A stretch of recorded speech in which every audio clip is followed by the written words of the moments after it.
Kes mu eelmist videot vaatas, siis käisin siin novembri alguses Tallinnas 12 000 kilomeetri ülevaatusrattaga ja temperatuur oli niisugune, et oli kuskil niimoodi päeval nõks alla 10 kraadi ja võib-olla õhtul tagasi sõites siis nõks või 2 nõksu üle nulli ja ilm oli niiske ja Tallinnasse sõites oli enamus teed oli nagu maanteesõitu, maanteekiirustel. Ja ma pean ütlema, et mul tegelikult oli vaatamata minu kartustele, oli isegi soem kui mõnikord suveõhtutel sõites.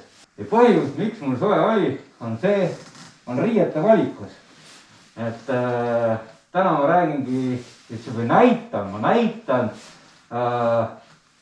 mis riideid ma niimoodi külmemal hooajal kannan, et oleks mugav ja kuiv liikuda, siis ütleme maanteekiirustel.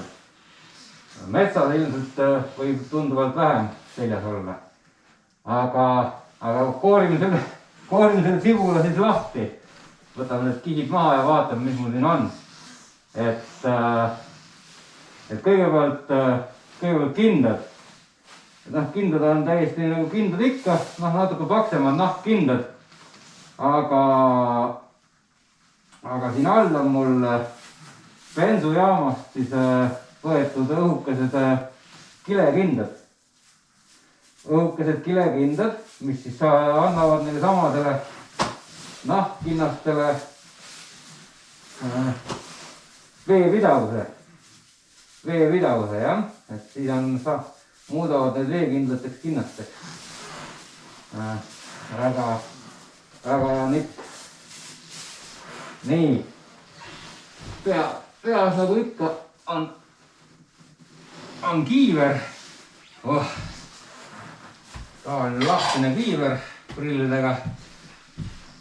Ja siis kiivrisukk on selline suurema kraega, mis siis tegelikult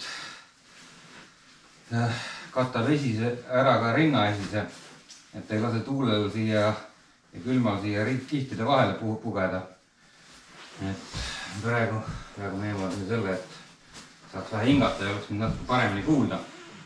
Nii, aga siis kõige välimine kiht on mul siis vihmakombe või vihmajope ja vihmapüksid. Et need siis kaitsevad nii vihma eest, kui tegelikult pakuvad veel eraldi kaitset siis tuule eest. Et see on kõige välimine kiht.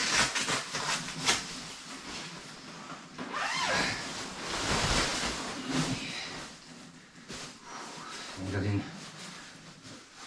toas seistes hakkab üsna soe. Nii, selle all on siis sõidujope. Sõidujope on ka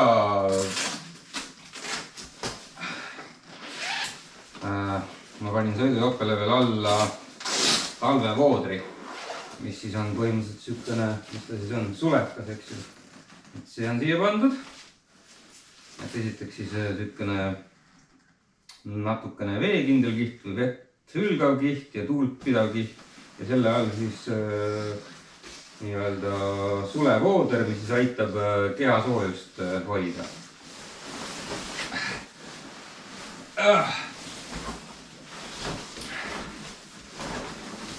See on siis veel 2 kihti. Selle all kampsun. Aga enne kui ma selle kampsuni ära võtan, siis ära soojendaks, siis on mul, nagu öeldud, ka siin peal või all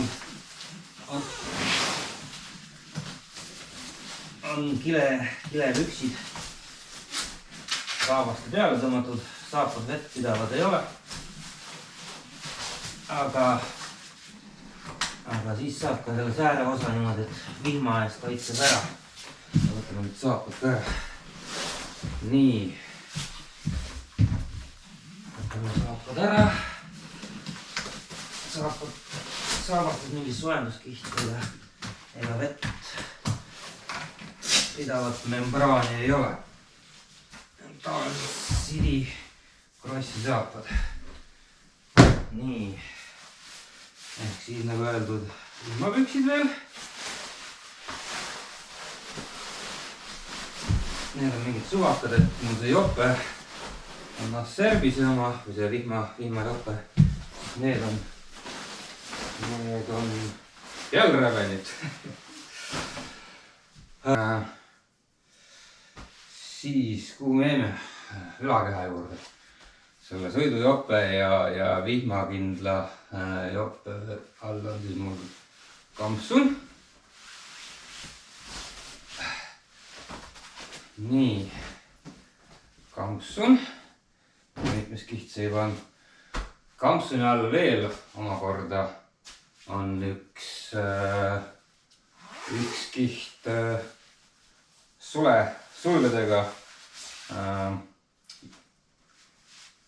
soojendatud siis jakk, mis omakorda jällegi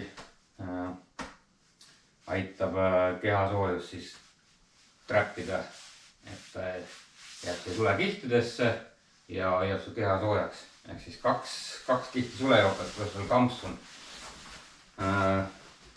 Siis on tavaline selline T-särk, mitte siis puuvillane, vaid mingit tehismaterjalist, mis ei niimoodi ei lähe märjaks kehasoojuse mõjul. Ja selle all siis veel omakorda termopesu.